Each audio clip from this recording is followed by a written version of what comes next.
Marcus Wellington had everything a man could dream of. At 45, he owned 3 luxury hotels in Manhattan, drove a different sports car each day of the week, and lived in a penthouse that overlooked Central Park.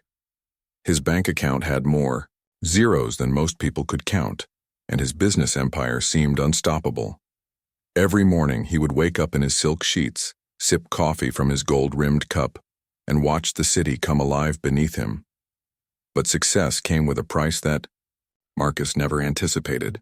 The constant pressure of managing his empire, the endless meetings, and the weight of making decisions that affected hundreds of employees began to take their toll. He started experiencing strange symptoms that he initially brushed off as stress. First, it was the headaches that felt like someone was hammering inside his skull. Then came the dizzy spells that would hit him during important board meetings, forcing him to grip the table to steady himself. The symptoms grew worse with each passing week. Marcus would find himself struggling to remember simple things like the names of employees he had worked with for years. His hands would shake uncontrollably during presentations, and sometimes he would lose his train of thought mid-sentence. The man who once commanded respect in every room he entered was slowly becoming a shadow of himself. His personal assistant, Janet, noticed the changes first. She had been with him for over a decade and knew his patterns better than anyone. She watched with growing concern as Marcus began canceling important meetings, something he had never done before. He would sit in his office for hours, staring out the window with a blank expression, as if he was lost in his own mind. The turning point came during a crucial business negotiation with Japanese investors. Marcus was presenting a proposal for expanding his hotel chain internationally, when suddenly, he collapsed. The room fell silent as the powerful businessman hit the marble floor with a loud thud. Janet rushed to his side, her hands trembling, as she checked his pulse. The investors watched in shock as paramedics arrived and carried Marcus away on a stretcher. In the ambulance, Marcus drifted in and out of consciousness. Through the haze, he could hear the paramedic's voice crackling over the radio, reporting his vital signs to the hospital. For the first time in his life, Marcus felt truly helpless. All his money, all his power, all his connections meant nothing in that moment. He was just another patient being rushed to the emergency room, fighting for his life. The emergency room at Mount Sinai Hospital was a blur of bright lights and urgent voices. Doctors and nurses surrounded Marcus, checking his blood pressure, drawing blood, and asking questions he couldn't quite comprehend. Dr. Richardson, the head of emergency medicine, took charge of the case. After running preliminary tests, he delivered news that would change Marcus's life forever. The wealthy businessman was suffering from a rare neurological condition that was rapidly progressing. Marcus spent 3 days in the hospital's intensive care unit, hooked up to machines that monitored every aspect of his failing body. During those long, sleepless nights, he stared at the ceiling and wondered how his perfect life had crumbled so quickly. Visitors came and went. Business partners expressed their concerns and flowers filled his room, but nothing could mask the fear that was eating away at him from the inside. When he was finally stable enough to be discharged, Marcus made a decision that would consume the next chapter of his life. He was going to use every resource at his disposal to find a cure for his condition.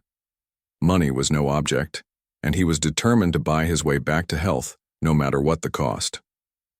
Marcus threw himself into finding a cure with the same intensity he had once applied to building his business empire. Within weeks of his discharge, he had assembled a team of the world's most expensive medical specialists. Dr. Elizabeth Chen, a renowned neurologist from Johns Hopkins, was flown in on a private jet to examine him. Her consultation fee alone was $25,000, but Marcus didn't hesitate to write the check. The appointments became Marcus's new full-time job. His penthouse was transformed into a makeshift medical command center, with files scattered across his dining table and appointment schedules covering his walls. He visited Dr. Michael Petrov, a specialist in Moscow who claimed to have revolutionary treatments for neurological disorders. The trip cost him $50,000, and after 2 weeks of experimental therapy, Marcus returned home with no improvement and a wallet significantly lighter. Next came Dr. Sarah Hoffman from Switzerland, who specialized in cutting-edge stem cell treatments. She convinced Marcus that her clinic in Zurich held the key to his recovery. The treatment package cost $200,000, not including the luxury accommodations and first-class flights. For 3 months, Marcus lived in a Swiss medical facility, undergoing daily injections and procedures that promised to regenerate his damaged neural pathways. The Swiss treatment showed some initial promise. Marcus felt slightly more alert, and his hand tremors decreased marginally. Hope flickered in his chest like a small flame, and he authorized Dr. Hoffman to continue with an extended treatment plan that would cost another $300,000. However, after 6 months, the improvements plateaued and some of his symptoms actually worsened. Frustration gnawed at Marcus as he flew back to New York.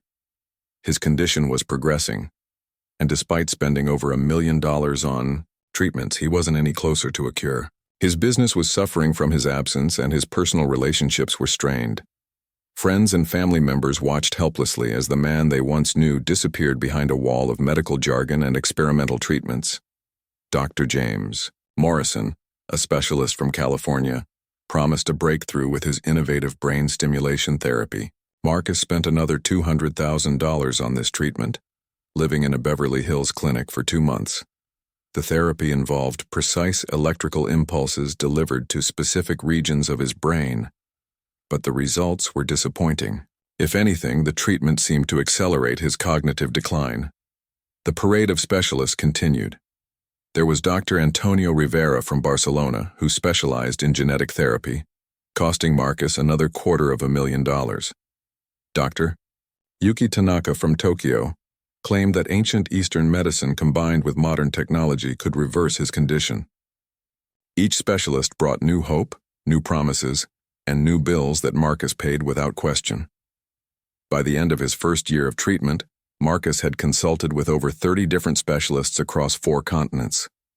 His medical expenses had exceeded $3 million, and his condition had only worsened. The tremors in his hands were now constant, his memory problems had intensified, and he often struggled to complete simple tasks that he had once performed effortlessly. The emotional toll was perhaps even greater than the physical symptoms. Marcus felt betrayed by his own body and frustrated by the limitations of modern medicine. Despite having access to the best healthcare money could buy, he was losing the battle against his mysterious illness. His confidence, once unshakable, had crumbled along with his health. Janet, his loyal assistant, tried to convince him to slow down and accept some limitations, but Marcus refused to give up. He had always solved problems by throwing money at them, and he couldn't understand why this approach wasn't working with his health.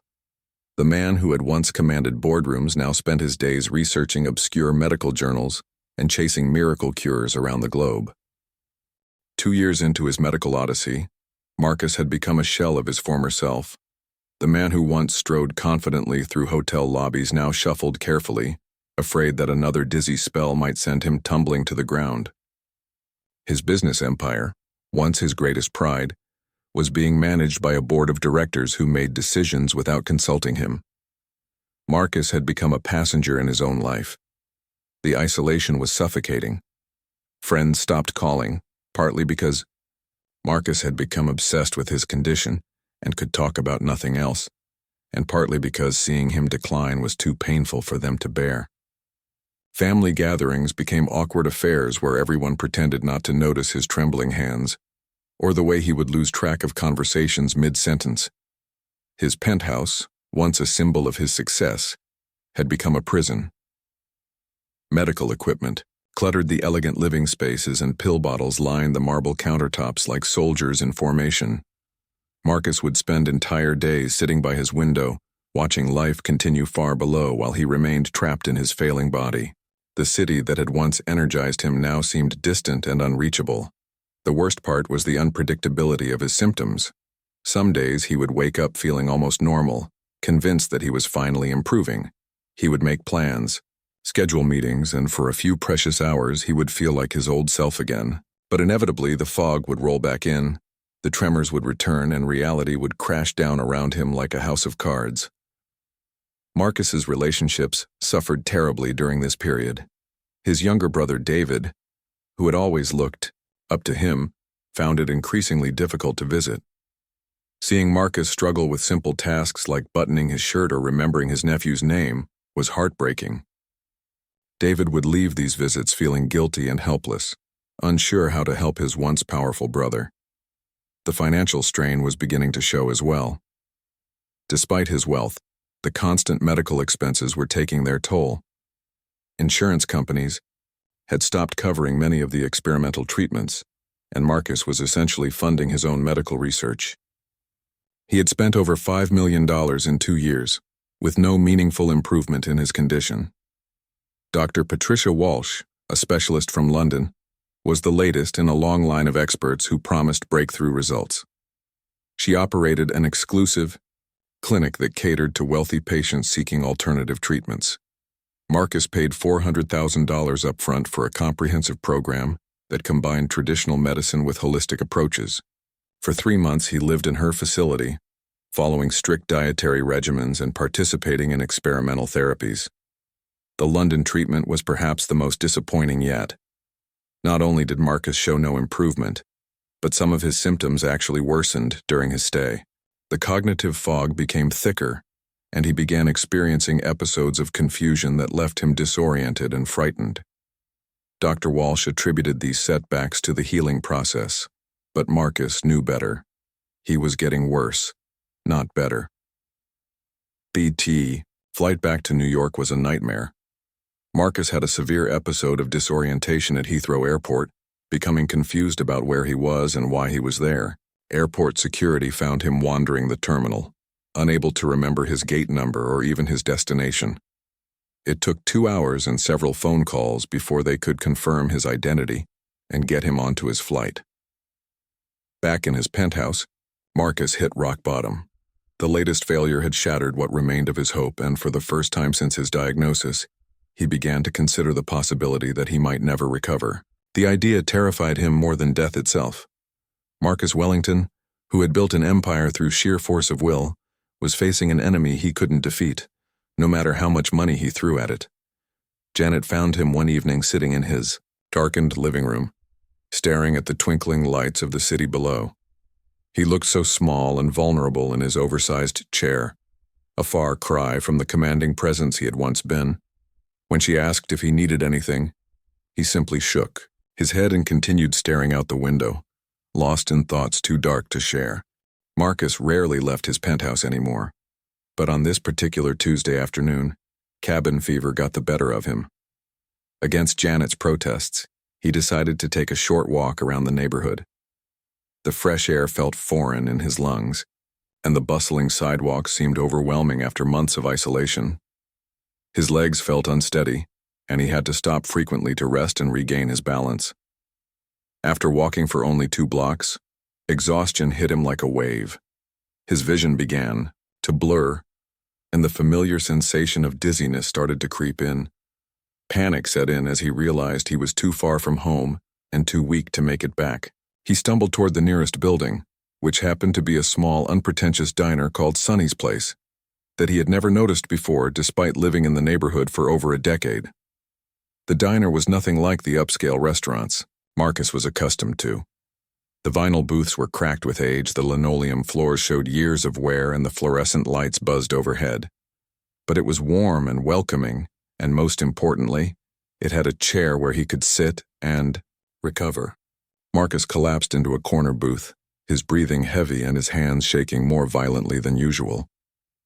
That's when he first saw Maria Santos. She was in her early 30s, with kind brown eyes and graying hair pulled back in a simple ponytail. She wore a uniform that had seen better days, and her name tag was slightly crooked. But there was something about her presence that immediately put Marcus at ease. She noticed his distress right away and approached his table with genuine concern rather than the polite but distant professionalism he was used to from service staff. Maria didn't recognize him as the wealthy businessman who owned half the neighborhood. To her, he was just another person who needed help. She brought him a glass of water without being asked and sat down across from him, something that would have shocked Marcus in his previous life.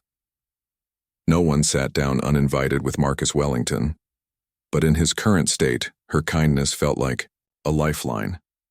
She asked simple questions about how he was feeling, and unlike the doctors who spoke in complex medical terminology, Maria spoke in a way that made Marcus feel heard rather than analyzed. She didn't try to diagnose him or offer medical advice. Instead, she simply listened as he explained that he wasn't feeling well and needed a few minutes to rest before attempting the walk home.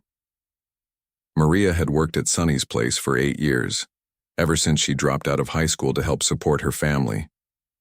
She had never finished her education, never attended college, and certainly had no medical training. But she had something that all of Marcus's expensive specialists seemed to lack: genuine human compassion and an intuitive understanding of suffering. She had watched her own father battle illness for years before his death, and she recognized the look of someone fighting a losing battle. As Marcus sat in that worn vinyl booth, something unexpected happened. For the first time in months, he felt truly relaxed. Maria's presence was soothing in a way that no expensive therapy had been. She didn't look at him with pity or clinical interest. She simply saw him as a fellow human being who was struggling, and she responded with basic human kindness. They talked for over an hour, though Marcus did most of the listening. Maria told him about her life, her dreams of someday finishing school, and her philosophy that every day was a gift, even the difficult ones. She spoke about her father's illness and how she had learned to find small moments of joy even during the darkest times. Her words weren't profound or scholarly, but they carried a wisdom born from real experience with suffering and loss. When Marcus finally felt strong enough to leave, Maria insisted on walking him home. She closed her section early and accompanied him the 2 blocks to his building, chatting casually about the neighborhood and pointing out details he had never noticed despite living there for years. When they reached his building, the doorman's expression was priceless as he watched the impeccably dressed but clearly unwell Marcus Wellington arrive with a waitress from the local diner. Maria didn't seem intimidated by the luxury lobby or the obvious wealth surrounding her. She made sure Marcus got to his elevator safely, and before leaving she wrote her phone number on a napkin from her apron. She told him to call if he ever needed someone to talk to, not as a medical professional, but as a friend. Marcus looked at the crumpled napkin in his hand and realized it was the most valuable thing anyone had given him in years. Marcus stared at Maria's phone number for 3 days before finally gathering the courage to call. When he dialed the number, she answered on the second ring with a warmth in her voice that he hadn't heard directed at him in months. She didn't, seemed surprised to hear from him and invited him to visit her again at the diner whenever he felt up to it. That simple invitation meant more to Marcus than all the expensive medical consultations combined. Their friendship developed slowly but steadily. Marcus began visiting Sonny's place regularly, always sitting in the same corner booth where they had first met.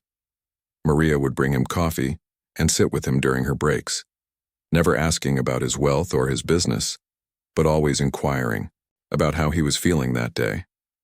She treated him like a person rather than a patient or a celebrity, and that distinction made all the difference in the world. During one of their conversations, Maria mentioned something that no doctor had ever discussed with Marcus. She talked about her father's final years and how the family had focused so intensively on finding a cure that they had forgotten to help him actually live. She observed that Marcus seemed to be making the same mistake, spending so much energy fighting his condition that he had stopped experiencing any joy or peace in his daily life. Her words hit Marcus like a thunderbolt. He realized that in his desperate quest for a cure, he had indeed stopped living. Every waking moment was consumed by medical appointments, research, and worry about his future. He couldn't remember the last time he had simply enjoyed a sunset, laughed at a joke, or felt grateful for something positive in his life. His existence had become entirely defined by his illness. Maria suggested something radical. What if he stopped looking for a cure for just 1 month and instead focused on learning to live better with his condition? She wasn't telling him to give up hope for recovery, but rather to find ways to experience happiness and fulfillment even while dealing with his symptoms. The idea terrified Marcus initially because it felt like surrender, but something deep inside him recognized the wisdom in her words. With Maria's gentle encouragement, Marcus began to make small changes in his daily routine. Instead of spending Hours researching treatments online, he started taking short walks in Central Park. Instead of dwelling on his symptoms, he began practicing simple meditation techniques that Maria had learned from a library book. She taught him breathing exercises that her father had used to manage pain, and surprisingly, they helped calm Marcus's anxiety and reduce the intensity of his tremors. Maria also encouraged Marcus to reconnect with activities he had enjoyed before his diagnosis. She discovered that he had once loved painting as a young man, but had abandoned it when business consumed his life. Despite his shaking hands, she convinced him to try painting again. The first attempts were clumsy and frustrating, but gradually, Marcus found that the act of creating something beautiful gave him a sense of purpose that medical treatments never had. The transformation wasn't immediate or dramatic, but it was real. Marcus began sleeping better, partly because he was no longer spending his nights researching experimental treatments and worrying about his future. His appetite returned, and he started enjoying meals again instead of viewing food merely as fuel for his failing body. Most importantly, he began to experience moments of genuine happiness, something that had been absent from his life for over 2 years. Maria's influence extended beyond just lifestyle changes. She helped Marcus see his relationships differently. She pointed out that his family and friends weren't avoiding him because they didn't care, but because they didn't know how to help, and felt overwhelmed by his suffering. With her encouragement, Marcus reached out to his brother David and had an honest conversation about his condition, without focusing solely on medical details or cure-seeking strategies. The most surprising change came in how Marcus viewed his symptoms. Instead of fighting every tremor and memory lapse with frustration and anger, Maria taught him to accept these challenges as part of his current reality, while still maintaining hope for improvement. This shift in perspective didn't cure his condition, but it dramatically reduced his emotional suffering and allowed him to find peace even on difficult days. People around Marcus began to notice the changes. Janet commented that he seemed more like his old self, though in a gentler, more thoughtful way. His doctors were puzzled by his improved mood and better sleep patterns, attributing it to some delayed effect of his previous treatments. But Marcus knew the truth. A waitress with no medical training had succeeded where dozens of specialists had failed, not by curing his disease, but by teaching him how to live with it. 6 months after meeting Maria, Marcus experienced something he had thought was impossible. His symptoms began to improve, not dramatically and not consistently, but there were undeniable signs that his condition was stabilizing and in some areas actually reversing. His tremors became less frequent, his memory improved noticeably, and the crushing fatigue that had defined his days began to lift. Most remarkably, these improvements came not from any expensive treatment, but during a period when he had stopped actively seeking cures. Dr. Richardson, his original physician, was baffled by the changes. Marcus's test results showed measurable improvements in several key areas, and his overall neurological function had stabilized at a level much better than anyone had predicted. When the doctor asked what new treatments Marcus had been pursuing, he was shocked to learn that his patient had actually stopped most medical interventions months earlier. Marcus tried to explain Maria's influence to his medical team, but they struggled to understand how conversations with a waitress could have therapeutic benefits. They suggested that the previous treatments might be showing delayed effects or that his condition had simply run its natural course. But Marcus knew better.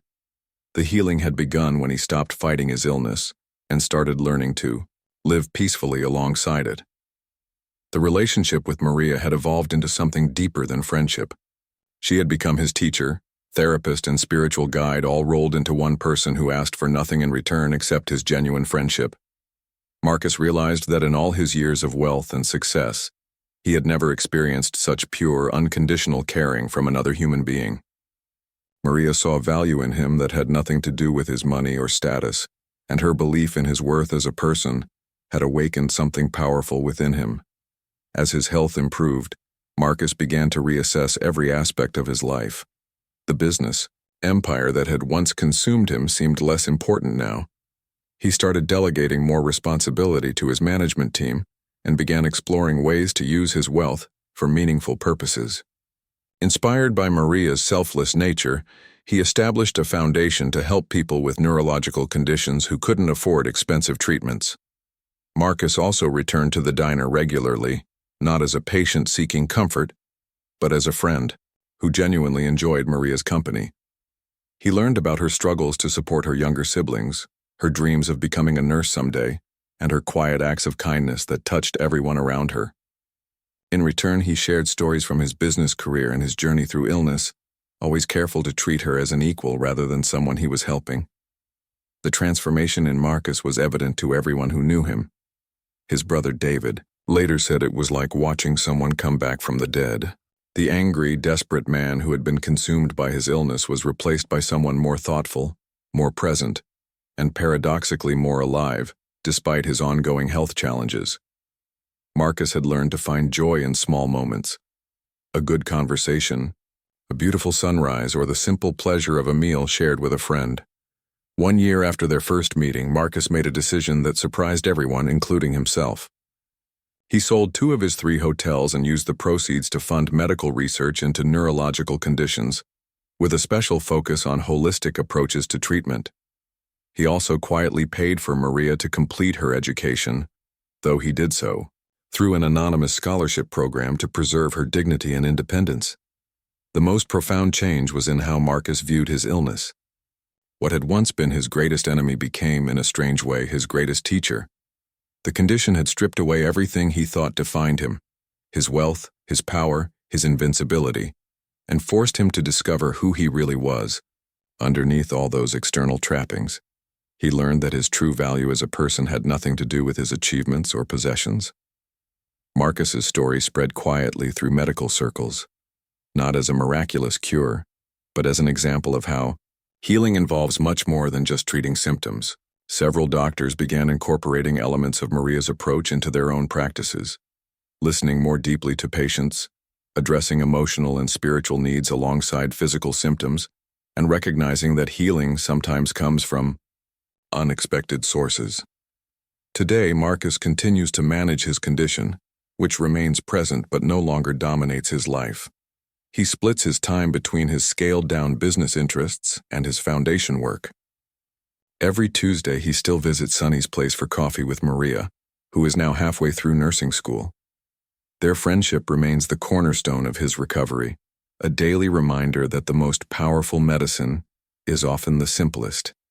Genuine, human connection, unconditional acceptance, and the wisdom to know that healing doesn't always mean curing. The millions Marcus spent on specialists weren't entirely wasted. They taught him what healing wasn't. But it was a waitress with a high school education and a heart full of compassion who taught him what healing actually is. The courage to live fully, even in the face of uncertainty, and the wisdom to find meaning and joy regardless of circumstances. In saving Marcus's life, Maria had also taught him how to truly live it.